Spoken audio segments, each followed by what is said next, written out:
এই আমার কলেজা টুকরা যুবক সাহাবা কেরামদেরকে দেখুন, আমার আপনার নবী মক্কাবাসিনী যখন, বংশের লোকেরা যখন নবীকে অত্যাচার শুরু করলো, নবীকে সেজদায় চলে যায়, মাথার মাধ্যমে ভুঁড়ি তুলে দেয়, সেজদায় চলে যায়, গামছা গলার মাধ্যমে পেঁচাইয়া টান মেরে দেয়, নবী ছটফট করে সেজদার মাধ্যমে পড়ে থাকে। এমন দেখে দয়াময় আল্লাহ তাআলা আমার আপনার নবীকে অল্প ইঙ্গিত দিয়েছেন, ও আমার পয়গম্বর, বোধহয় এই মক্কা ছেড়ে হিজরত করে মদিনায় যাইতে লাগতে পারে। এই কথাটা আমার আপনার নবী, বিশ্ব নবী আবু বকর সিদ্দিক রাদিয়াল্লাহু তাআলা আনহুর কানে কানে বলেছিলেন, ও আবু বকর, এই মক্কা ছেড়ে বোধহয় হিজরত করে জন্মভূমি জায়গা ছেড়ে এই বংশের লোকদেরকে ছেড়ে বোধহয় মদিনায় চলে যাইতে লাগতে পারে রে আবু বকর। কিন্তু শুনে নাও, ওই হিজরতের সাথী আর কেউ হবে না ও আবু বকর, ওই হিজরতের সাথী তুমি আবু বকর হবা। সুবহানাল্লাহ বলি। 6 মাস আগে বলেছিল, 6 মাস পরে দেখুন কেমন ইতাআত করেছে, কেমন ভালোবেসেছে। সাহাবা কেরামদের জিন্দেগি শুনলে আমরা বুঝতে পারবো। 6 মাস পর রাত্র 1টা-2টা বাজায় আনুমানিক ভাবে কিতাবে লিখেছেন, ঘড়ি তো ছিলই না, রাত্র 1টা-2টা বাজায় আমার আপনার নবী আবু বকর রাদিয়াল্লাহু তাআলা আনহুর বাড়ির দিকে রওনা হইলেন। এসে দেখে আবু বকরের ঘরের দরজাটা বন্ধ করা। ও বাবাজিরা, বন্ধুরা, আবু বকর এসে, ওই নবী এসে আবু বকরের দরজার মাধ্যমে যখন একটা আওয়াজ দিলেন, একটা আওয়াজ দেওয়ার সঙ্গে সঙ্গে আবু বকর দরজা খুলে বলে, লাব্বাইক ইয়া রাসূলুল্লাহ। নবী অবাক হইয়া গেল, ও আবু বকর, এত রাত্র মানুষের দরজায় গিয়ে 1বার নয় 5-6 বার করে ডাকতে হয়, তাও মানুষ চিনতে পারে না, উঠতে পারে না, তুমি একটা আওয়াজ দেওয়ার সঙ্গে সঙ্গে তুমি উঠে গেলা, কারণটা কি? বলে, ও হুজুর, এই যে টোপলাটা দেখতেছে, এমন একটা টোপলা। আবু বকর এমন ভাবে নিয়া নবীকে বলতেছে, ও হুজুর, এই টোপলাটা নিয়া আমি দরজার নিকটে দাঁড়াইয়া ছিলাম। আমার আপনার নবী প্রশ্ন করল, আবু বকর, তুমি কি রাত্রবেলা ঘুমাও না? আবু বকর বলে, ও হুজুর, কি কথা বলেন আপনি? 6 মাস আগে বলেছেন যে কখন বেনি হিজরত করে মদিনায় চলে যাইতে লাগতে পারে, আর আমি আবু বকর ঘুমায়া যাব, আর নবী এসে দরজার মাধ্যমে আওয়াজ দিবে, নবী 1বার নয় 2-3 বার ডাকবে, আর আমি আবু বকর ঘুমায়া থাকব। এর মতো আর বড় বেয়াদবি নবীর শানে আর কোনো কিছুই হইতে পারে না। ও আবু বকর, তাহলে তুমি কি করো? আবু বকর আমার আপনার নবীকে বলতেছে, ও হুজুর, 6 মাস হইয়া গেল, আমি আবু বকর, এই যে আমার পিঠটা রয়েছে গো হুজুর, 6 মাস ধরে একটা রাত্রর জন্য আমি এই পিঠখানা বিছনার মাধ্যমে দেই নাই। সুবহানাল্লাহ বলি। আমার আপনার নবী প্রশ্ন করল, রে আবু বকর, তাহলে তুমি কি করো? বলে, ও হুজুর, প্রত্যেকটা রাত্র এই টুকলাটা নিয়া আমার পিঠখানা যখন বেশি করে ঘুম ধরে যায়, আমার পিঠখানা আমি দরজার মাধ্যমে লাগাইয়া দেই, এই দরজার মাধ্যমে লাগাইয়া দিয়া দাঁড়াইয়া দাঁড়াইয়া আপনার ইন্তজারে রাতটুকু কাটাইয়া দে। নবী দেখতেছে, আবু বকরও দেখতেছে। আবু বকর বলল, ও হুজুর, শুধু তাই নয়, ওই যে আমার ছোট মেয়ে আসমা, ওই আসমার দিকে তাকাইয়া দেখুন, কোন একটা রাত্র পড়ায় বাকি যায় না আমার আপনার জন্য প্রত্যেক রাত্র নাস্তা রেডি করে করে রাখে যে নবী আসবে আর আমার আব্বুর সঙ্গে হিজরত করে চলে যাবে। ও হুজুর, শুধু তাই নয়, ওই যে খুঁটির দিকে লক্ষ্য করে দেখুন, ওই যে সাওয়ারিটা বেঁধে রেখেছি আমি 6 মাস ধরে, পড়ায় রাত্র আমি একবার হইলেও তাকাইয়া দেখি ওই সাওয়ারিটা ঘুমায় না, ঘুমায় না। প্রত্যেক রাত্র চক্ষুটা তুলে তুলে রাস্তার দিকে দেখে থাকে যে কবে নবী আসবে আর আমার উপরে সাওয়ার করে হিজরত করে মদিনায় যাবে। আমি জানোয়ার হইতে পারি, আমি জানোয়ার হইয়া আমি কত ধন্য হইয়া যাব যে আমার পিটনির মাধ্যমে দয়ার নবী সওয়ার করে গিয়েছে। এরপরে আবু বকর আমার আপনার নবী রওনা হইলেন। আজীব ঘটনা দেখুন, আমার আপনার নবী আগে আগে যায়, আবু বকর পিছনে পিছনে যায়। নবী পিছনে তাকায়া দেখে আবু বকর বারবার পিছনের দিকে তাকায়, আর এই পাউটা দিয়া আবু বকর জমিনে, বালাওয়ালা জমিন, এই জমিনের মাধ্যমে এই ডান পাউটা দিয়া কেমন যেন পাউটা শেষরাইয়া যায়। নবী বুঝতে পারল না। দেখতে দেখতে আমার আপনার নবী আবু বকরকে প্রশ্ন করলো, রে আবু বকর, তোমার কি বাড়ির কথা মনে পড়ে নাকি? বারবার পিছনে তাকাও, আর এই পাউটা দিয়া কেন তুমি জমিনে শেষরাইয়া নিয়ে আসো, কারণটা কি? আবু বকর চোখের পানি ছেড়ে দিয়া বলে, হুজুর না না না, একবারের জন্য বাড়ির কথা মনে পড়ে না। আমি পিছনে এই জন্য তাকাই, এই মক্কার লোকেরা এরা আপনি আগে আগে চলে যাইতেছেন, আপনার পাওয়ের নিশানি বালুর মাধ্যমে যে পড়ে যাইতেছে, ইনারা পাওয়ের নিশান দেখে তালাশ করে করে বাহির করতে পারে। ও হুজুর, সেই জন্য আমি আবু বকরের কষ্ট হইলে কি হবে, এই বালুর জমিনে আমি আবু বকর আমার পাওটা দিয়া আপনার পাওয়ের নিশানি গুলো আমি শেষরাইয়া মিটাইয়া যায়। সুবহানাল্লাহ, কেমন ইতাআত করেছেন আবু বকর। ও বাবাজিরা, বন্ধুরা রে, আমার কলিজা টুকরা যুবক, এতটুকু শেষ নয়, এখানে একটা পয়েন্ট, একটা নোট বলে যাই, মনে রাখেন। মুসা পয়গম্বর উনি ওনার কিতাবের মাধ্যমে একটা ঘটনা পড়েছিলেন। আমার নবী পৃথিবীর জমিনে আসা, আমার নবীর নবুয়ত নিয়া তাওরাতে খবর আছে না নাই? কথা বলি, আছে না নাই? ইনজিলে আছে না নাই?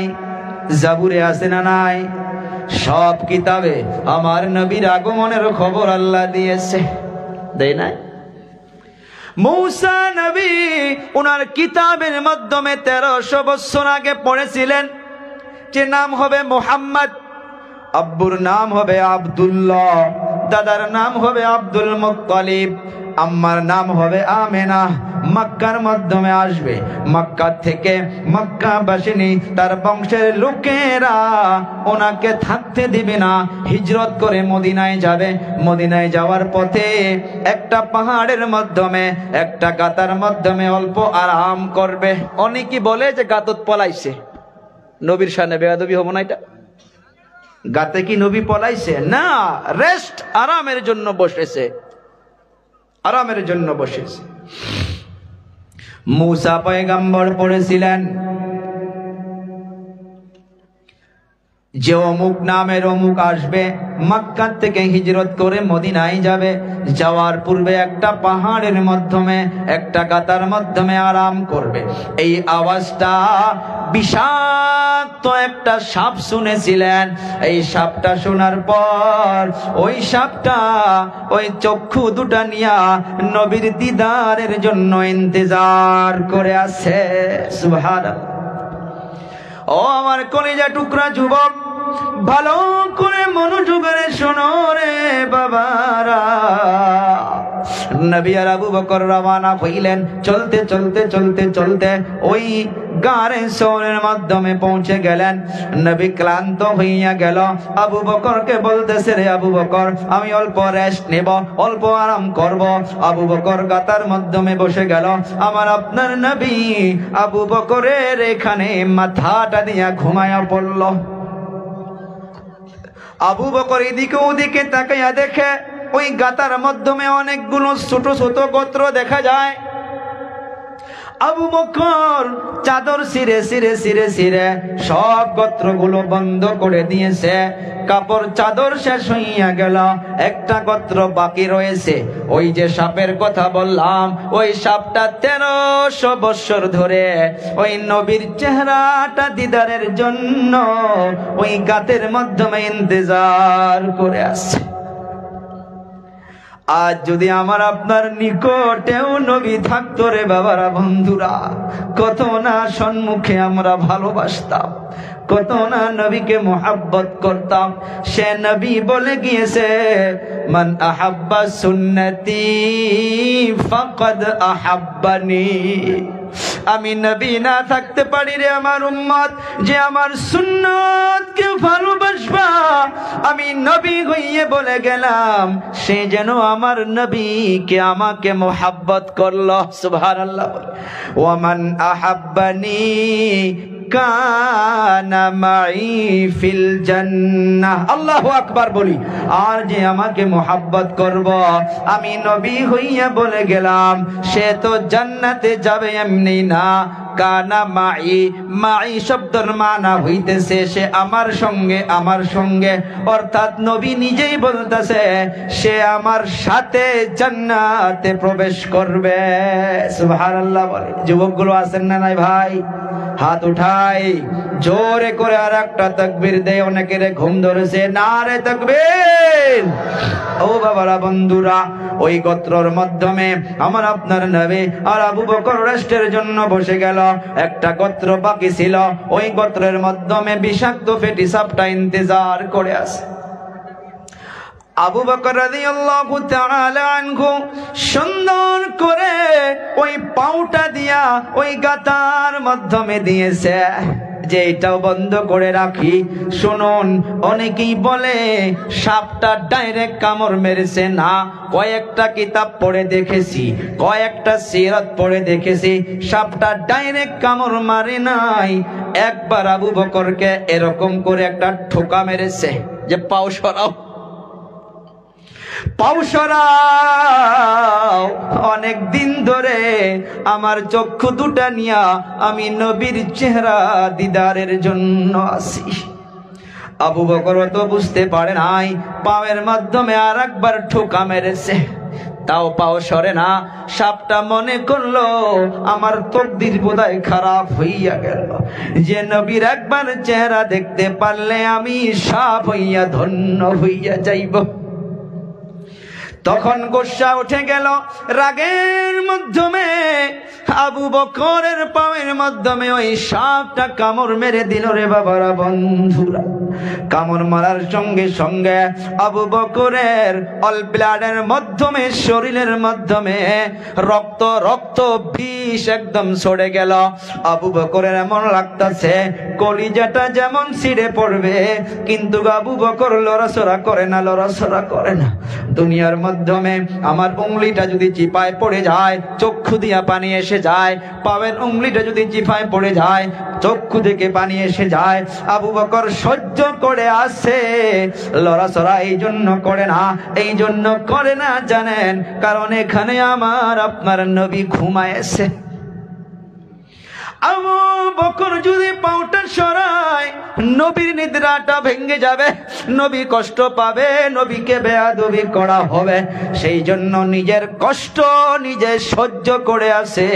বুকটা যেন বিষের জন্য ফেটে যায়, ফেটে যায়, তথাপি আবু বকর পাউটা সরায় না। এমন অবস্থায় থাকতে থাকতে আবু বকরের চক্ষু দিয়া পানি বাগির হইয়া, দাড়ি মোবারক দিয়া টপ টপ করে পানি পড়তে পড়তে নবীর গাল মোবারকে এক ফোঁটা পানি পড়ে গেছে। পানিটা পড়ার সঙ্গে সঙ্গে নবীর ঘুমটা ভেঙে গেল। নবী চক্ষু খুলে তাকাইয়া দেখে আবু বকরের চক্ষু দিয়া ঝরঝর ঝরঝর করে পানি পড়তেছে। আবার নবী প্রশ্ন করল, রে আবু বকর, বোধহয় বাড়ির কথা মনে পড়েছে। আবু বকর বলতেছে, ও হুজুর না, এই যে এই গোত্রর মাধ্যমে আমি পাওটা রেখেছিলাম, কে যেন একবার দুইবার করে ঠোকা মারলো, পাওটা সরাই নাই, তারপর পায়ের মাধ্যমে কি যেন কামড় মেরে দিল। বিষের যন্ত্রণায় বুকটা যেন ছিঁড়ে যায়, কিন্তু আপনি ঘুমায় আছেন, সেই জন্য হুজুর আমি পাওটা সরাই না। আবার আপনার নবীর মুজিজার মাধ্যমে এটাও লিখেছে, থুথু মুবারক, সেপ মুবারক সঙ্গে সঙ্গে বাগির করিয়া আবু বকরের ওই সাপ কামরুনি জায়গার মাধ্যমে লাগিয়ে দেওয়া শেষ। 1 মিনিটের মাধ্যমে আবু বকর সুস্থ হইয়া যাওয়াও শেষ। সুবহানাল্লাহ। ও ভাইরা বন্ধুরা, মা বোনদের দিকে দেখেন, মা আয়েশা রাদিয়াল্লাহু তাআলা আনহা আমার আপনার নবীকে গোসল করাইতেছে, এমন টুল দিয়েছে, টুলের মাধ্যমে নবী বসবে। মা আয়েশা ধরাইয়া বসাইয়া দিল। মা আয়েশা বসানোর সময় মা আয়েশার একটা উংলি ওই টুলের নিচে পড়ে গিয়েছে, সরানোর সুযোগ পায় নাই, এমনি নবী বসে গিয়েছে। নবী যে বসেছে, নবীকে বেয়াদবি করা হবে, নবীকে কষ্ট দেওয়া হবে, যার জন্য নিজের উংলিটা ফেটে গিয়েছে। একবারের জন্য নবীকে বলে নাই আপনি অল্প উঠেন। নবী গোসল করতেছে, পানি যাইতেছে, অল্প পরে পানির মাধ্যমে নবী লাল কালার দেখা পাইলেন, রক্ত দেখা পাইলেন। নবী প্রশ্ন করে, রে আয়েশা, পানির মাধ্যমে লাল কালার কি? আয়েশার চক্ষু দিয়া জল এসে গেছে, কান্না এসে গিয়েছে। আয়েশা বলতে পারে না। নবী তাকাইয়া দেখে আয়েশা কান্না করতেছে। নবী প্রশ্ন করলো, রে আয়েশা কি হয়েছে? বলে, হুজুর এই যে দেখুন উংলিটা তুলের নিচে পড়ে গিয়েছিল, আপনি তুলেতে বসেছেন, আপনি উঠাইলে কষ্ট পাবেন, যার জন্য আমি আপনাকে বলি নাই। আমার উংলিটা ফেটে রক্ত ঝরঝর করে বাহির হইতেছে। আমার আপনার নবী সঙ্গে সঙ্গে মা আয়েশার ওখানেও থুথু মুবারক লাগাইয়া দিল। মা আয়েশার উংলিটা সঙ্গে সঙ্গে ভালো হইয়া গেল। নবীর জন্য তারা জীবন দিতে পারছে। আমি আপনি দুনিয়ার মাধ্যমে থাকা অবস্থায় রে বাবা নবীর অল্প আনুগত্য করতে পারি না, নবীর ইতাআত করতে পারি না রে আমার কলিজা টুকরা যুবক। কারণ এই দুনিয়ার মাধ্যমে আমরা কাকে নমুনা বানাইতেছি, কাকে আইডিয়াল বানাইতেছি, কার আমরা স্যাম্পল হিসাবে চলতেছি। আল্লাহ তাআলা জানিয়ে দেন, লাকাদ কানা লাকুম ফি রাসূলিল্লাহি উসওয়াতুন হাসানাহ। তোমার জন্য যত সৌন্দর্য রয়েছে, যত বিউটি পার্লার রয়েছে, তোমার মাথা থেকে পা পর্যন্ত নবীর আনুগত্য হইতে হবে, নবীর আইডিয়াল মতো চলতে হবে, নবীর নমুনা মতো চলতে হবে। এই জন্য আল্লাহ তাআলার ওয়াদা, যারা নবীকে আনুগত্য করে চলবা ওই বান্দা বান্দির জন্য আমার মাগফিরাতের ওয়াদা। ও ভাইয়েরা বন্ধুরা, দয়ার নবী বলে যায় যে আমি এই 3টা শব্দ আমার উম্মত দিগকে বলে গেলাম, যারা এই 3টা শব্দ মনোযোগরে শুনবা, এই 3টাকে আনুগত্য করবা, দেখবেন তারা এই দুনিয়ার মাধ্যমে তাদের অন্তরগুলো পাতল হইয়া যাবে। চলুন লম্বা সময় না নেই, শর্ট করে বলতাছি। নবী আমার বলে গেল, দুনিয়ার মাধ্যমে আমার আপনার নবী হিন্দুকেও হিংসা করে নাই, বৌদ্ধকেও হিংসা করে নাই। আবু জেহেলের বেটি আমার আপনার নবীর সম্মুখ দিয়ে যাইতেছিল, মাথায় কাপড় নাই, আমার আপনার নবী দুশ্মনের মেয়ে বলে মনে করে নাই। আমার আপনার নবী নিজের চাদর মোবারক নিয়ে গিয়া ওই আবু জেহেলের মেয়ের মাথার উপরে চাদর চড়াইয়া দিত, হিংসা করে থাকে নাই। যার জন্য নবী আবার বলে গেল, ও আমার উম্মতের দল, ভালো করে শোনো, সিলমান কতাক। শুনুন, এখন হাদিস পাকে ঢুকছি। হ্যাঁ, সিলমান কতাক, সিল শব্দর মানা মিলে যাও, জুড়ে যাও, অন্তরের দুঃখ বেদনাকে ছেড়ে দাও, যা কিছু গুসা আছে ছেড়ে দাও। দয়ার নবীর হাদিস আপনাদের সম্মুখে তুলে ধরতেছি রে বাবারা, বন্ধুরা।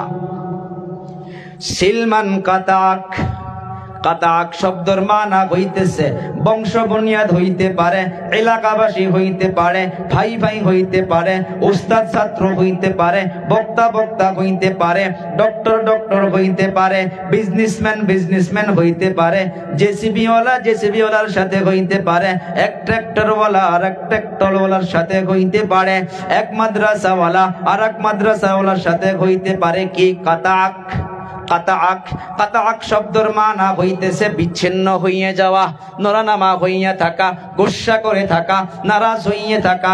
দয়ার নবীর হাদিস পাক তুলে ধরতেছি, আমার বলা মকসদ আর আমাদের সবাই শুনে তার উপরে আমল করার দায়িত্ব হইতেছে নিজের।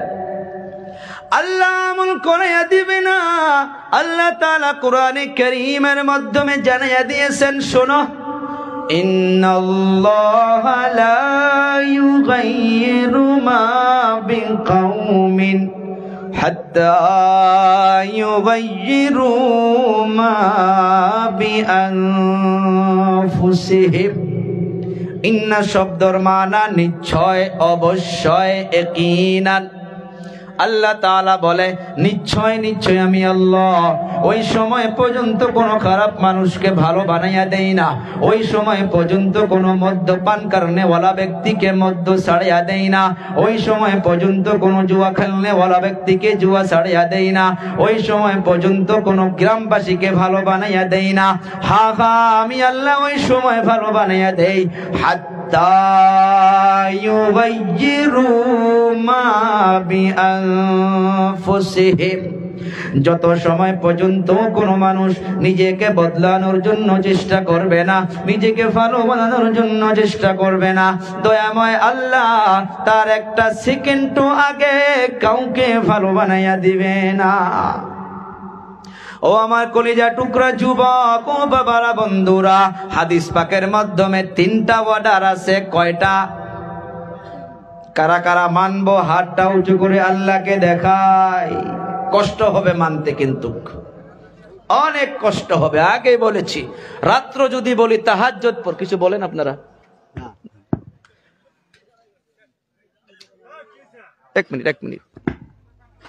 রাত্র যদি আমি আপনাকে বলি যে আপনি 12 রাকাত তাহাজ্জুদ পড়েন, আপনি পারবেন? এই হাদিসে যে 3টা অর্ডার আছে, ওলামায়ে কেরামদের কাছে জিজ্ঞাসা করে নেবেন। এদিকে অনেক মুফতিয়ানে কেরাম, বড় বড় ওলামা কেরাম রয়েছে। আমি শর্ট করে আপনাদেরকে বুঝাবো। আধা ঘন্টা সময় নিয়েছিলাম, 1 ঘন্টা হয়ে গেল। চলবো কিছু সময়? কারা কারা শুনবো না দেখি?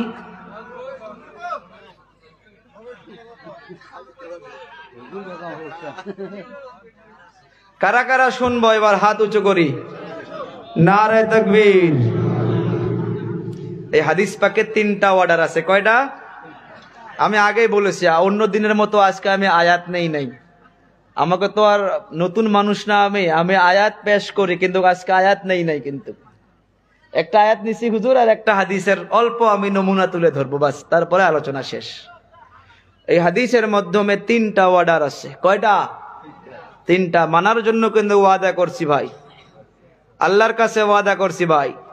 কার কাছে ওয়াদা করছি? আল্লাহর কাছে।